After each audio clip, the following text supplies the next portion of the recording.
వైఎస్ఆర్ జిల్లా పులివెందుల నియోజకవర్గంలో బీటెక్ రవి అనుచరుడు విశ్వేశ్వరరెడ్డి ఎమ్మెల్సీ రాంగోపాల్ రెడ్డి అనుచరుడు బొజ్జ మైసూరారెడ్డి మధ్య గొడవ జరిగింది.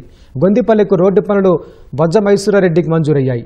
అయితే ఆ పనులు మంజూరైన చోట కాకుండా మరో చోట చేపట్టడంతో విశ్వేశ్వరరెడ్డి అభ్యంతరం చెప్పారు. ఈ క్రమంలో ఇరు వర్గాల మధ్య ఘర్షణ జరిగింది. పోలీసులు ఘటనా స్థలానికి వెళ్లి గొడవను సద్దుమణిగేలా చేశారు. మళ్లీ ఘర్షణలు జరగకుండా పోలీస్ పికెటింగ్ నిర్వహిస్తామని ఆర్కే వ్యాలీ సీఐ వలసయ్య చెప్పారు.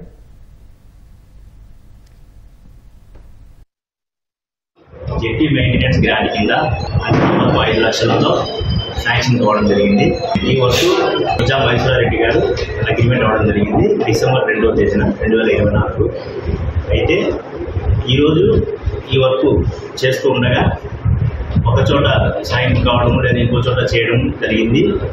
ఈ యొక్క ఏదో లా అండ్ ఆర్డర్ ఇష్యూ వచ్చి ఎస్ఐ గారు నన్ను ఫోన్ చేసి పిలిపించుకోవడం జరిగింది.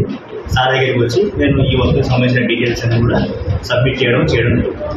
గొందిపల్లి గ్రామస్తుడు బొజ్జల మైసూరారెడ్డి గారికి 5 lakhs వరకు శాంక్షన్ అయింది. Gravel road from Kadapa main road to KV mines అని చెప్పి ఉంటుంది గొందిపల్లి దగ్గర. ఆ వర్క్ అంటే గ్రావెల్ రోడ్ తను చేసుకోవాలి. బట్ ఇక్కడ ఏమైందంటే కొద్ది కన్ఫ్యూజన్ ప్రివేర్ అయింది. ఆ రోడ్ కాకుండా వేరే రోడ్ చేసుకుంటున్నామని చెప్పి అదే గ్రామస్తుడైన విశ్వేశ్వరరెడ్డి అండ్ అదర్స్ కొద్దిగా అబ్జెక్షన్ లేవలెత్తారు. ఆ విషయంలో కన్సర్న్ మండల్ ఇంజనీర్ ఆఫీసర్ పిలిపించడం జరిగింది. వాళ్ళ క్లారిటీ తీసుకోవడం జరిగింది. తనకి ఎక్కడ శాంక్షన్ ఉందో అది కాక వేరే రోడ్ చేసుకుంటున్నారని చెప్పి అబ్జెక్షన్ చేసినారు.